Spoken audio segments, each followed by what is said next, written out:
एक राजा था। वह अपनी प्रजा से बहुत प्यार करता था। वह प्रजा का हाल जानने के लिए साधारण वेशभूषा में घोड़े पर सवार होकर अकेले निकल पड़ता था। एक दिन वह जा रहा था, तभी रास्ते में उसे एक बूढ़ा आदमी दिखाई दिया। उसके बाल सफेद थे। राजा ने देखा कि वह रास्ते के कूड़े कचरे को हटा रहा है। उसे देखकर राजा रुक गया। बूढ़ा अपने काम में लगा रहा। राजा ने उससे पूछा, महाराज, आपकी उम्र क्या होगी? बूढ़े होकर भी आप इतना श्रम कर रहे हैं।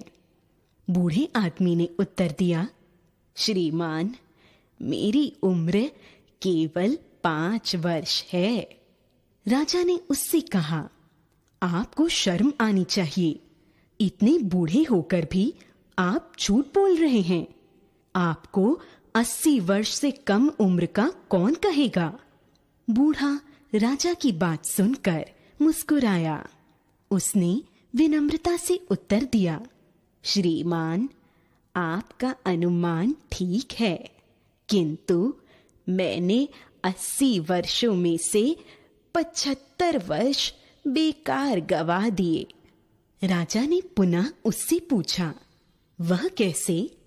बूढ़े ने विनम्र स्वर में कहा, 75 वर्षों तक मैंने केवल अपना पेट भरा और अपने लिए ही जीवन बिताया। मैंने किसी गरीब या जरूरतमंद की कोई सहायता नहीं की।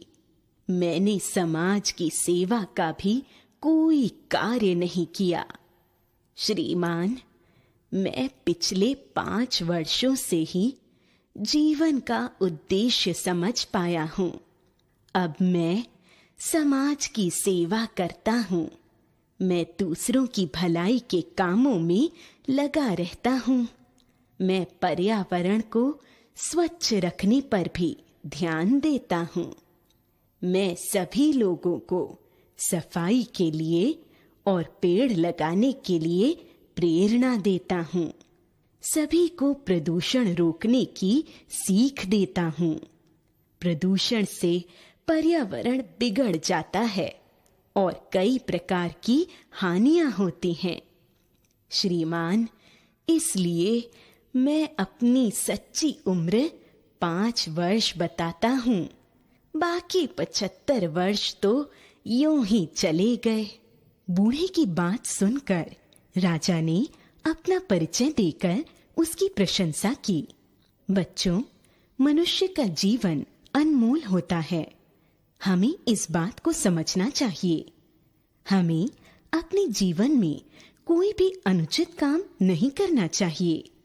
हमें अपने जीवन में त्याग, तपस्या और सेवा जैसे गुणों का समावेश करना चाहिए।